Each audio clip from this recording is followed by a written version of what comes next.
Every day, millions of people wake up with the same weight on their chest. They drag themselves out of bed, look in the mirror, and sigh, as if they are trapped in a life they hate. A suffocating routine, relationships drained of meaning, a job that consumes the soul. And yet, they carry on. Every step, every choice, every silence, everything repeats, as if there were no alternative. But is there really none? Jean-Paul Sartre, the French existentialist philosopher, presented one of the most disturbing and difficult to accept ideas of modern philosophy. Human beings are condemned to be free.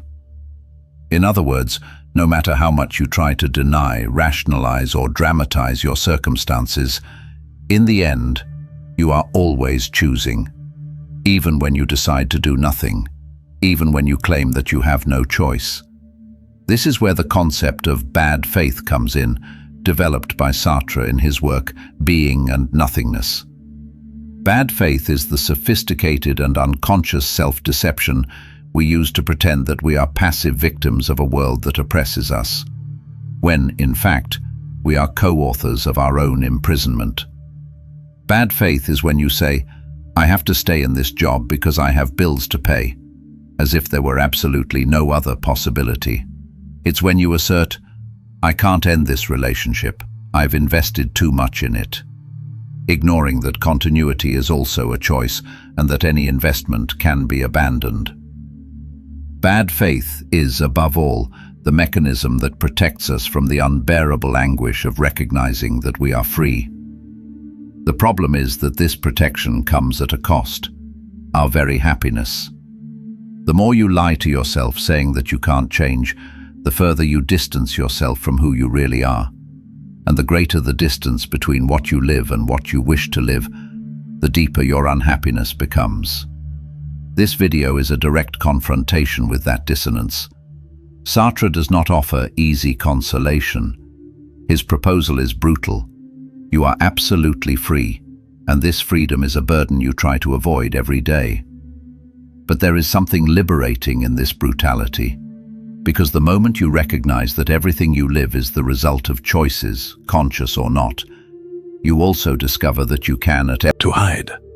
It is always there, latent, demanding that we make choices.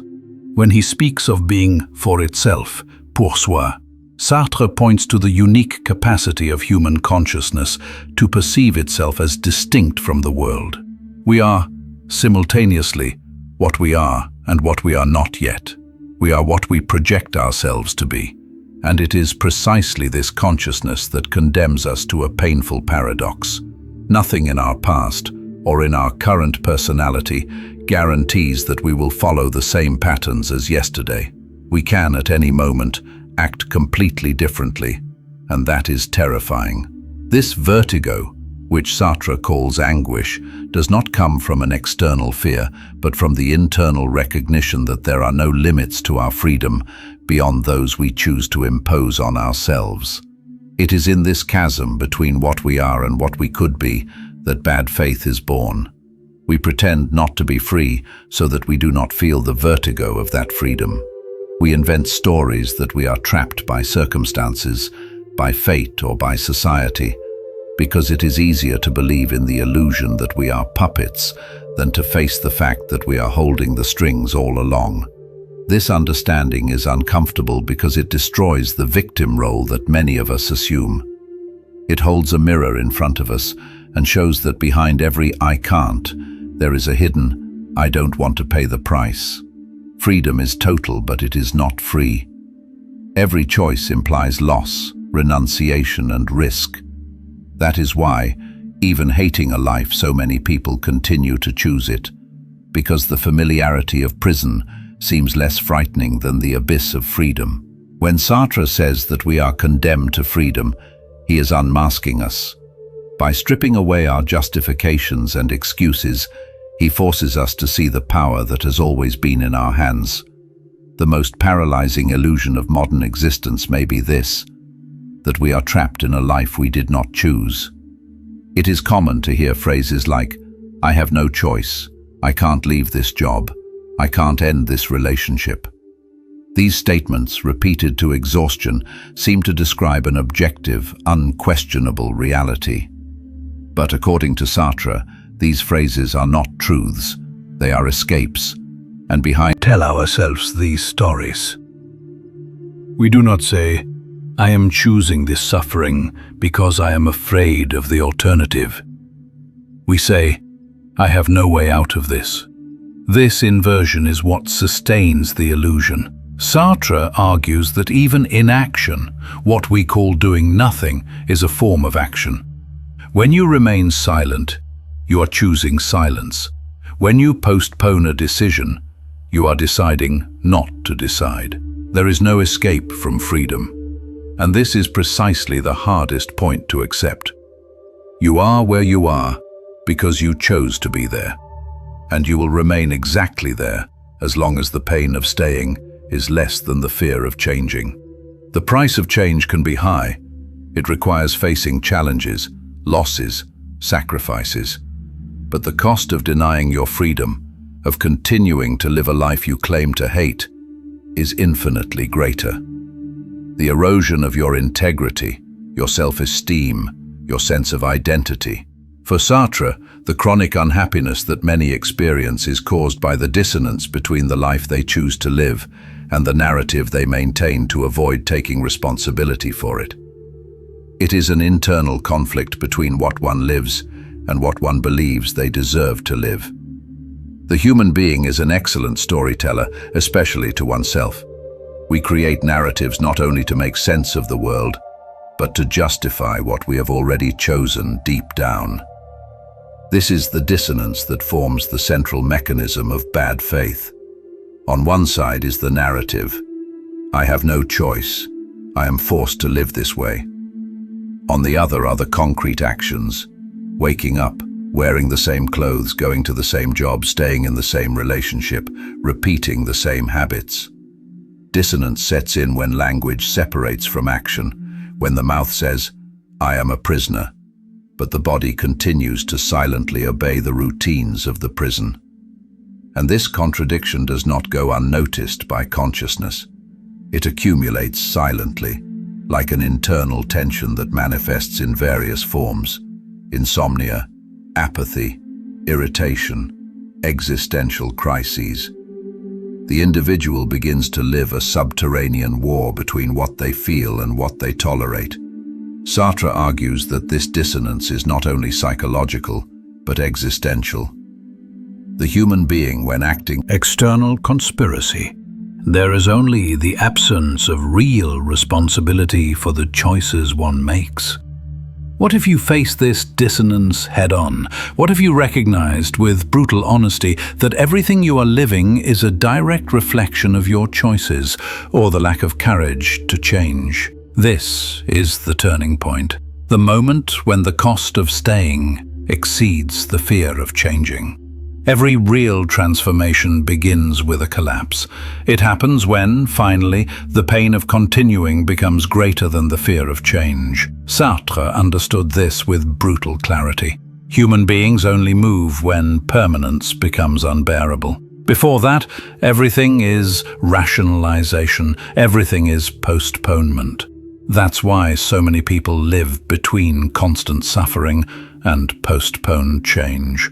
An existential space where discomfort is chronic, but still bearable. Changing, after all, has a price. It involves losing. It involves breaking ties, abandoning habits, shattering constructed images, dealing with others' judgment, facing the unknown. Change requires mourning. Sartre does not romanticize this transition. For him, changing is an act of radical courage. It is to acknowledge that you are the only one responsible for what comes next. There are no guarantees. There is only the leap, the abyss of choice. And that's why so many people prefer to remain trapped, not because they love the prison, but because they fear what exists outside of it. But permanence also has a cost. The cost of remaining in a life that denies your innermost truth is the silent corrosion of the soul. It is the sickness of identity. It is the existential weight of living below what one knows to be possible. Stagnation is not a static state, it is regressive. Each day you choose safety over growth, you weaken your own potential. Each "not now" becomes a disguised never. And when you realize it, years have passed, and the only thing that has accumulated is regret.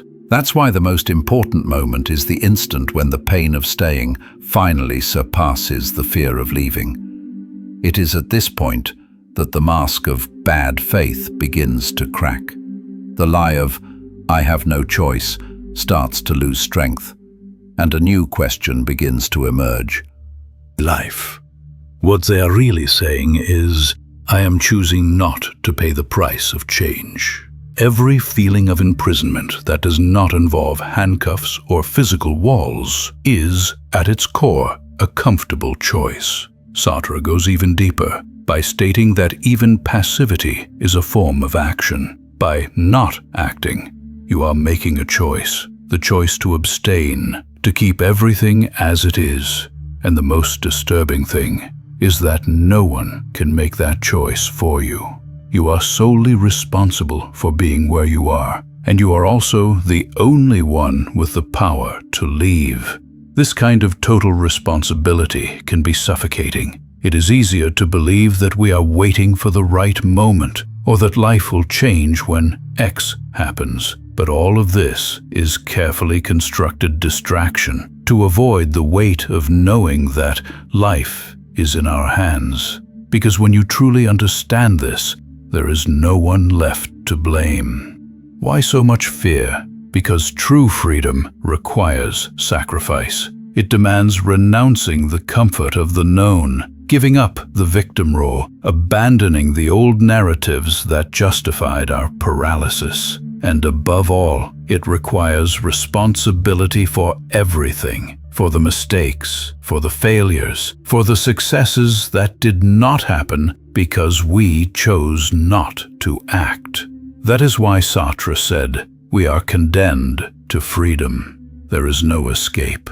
Even when we pretend to have no power, we are exercising power. Even when we say that we have no choice, we are, in fact, choosing. Freedom is an inevitable condition, and precisely because it is inevitable, it does not bring comfort. It brings weight. The moment you stop resisting freedom, everything changes. When you abandon bad faith, face your fears, acknowledge your excuses, and accept with brutal honesty that the life you live is your responsibility, you become, in fact, free. Not because something magical happened, but because you stopped lying to yourself. The greatest trap of existence is not in suffering itself, but in the human capacity to get used to it. The mind is incredibly adaptable. It transforms discomfort into routine, pain into habit, and unhappiness into identity. Commit to your truth. But it is important to understand, recognizing all of this is not enough. Freedom by itself does not transform anything. It only becomes real when accompanied by action. It is no use just intellectually understanding that you are where you are by choice. You need to act as someone who knows this. You need to start making decisions, no matter how small, that express this freedom. Bad faith only loses strength when you act responsibly. When you stop telling the story that you cannot and start behaving like someone who chooses, the transition is internal, silent, but absolutely transformative. The life you say you hate is sustained by small decisions, repeated every day. And it is precisely in them that change begins. You do not need to turn your life upside down all at once, but you need to stop lying that you are not choosing. Freedom is a fact. Transformation is an inevitable consequence for those who have the courage to live it.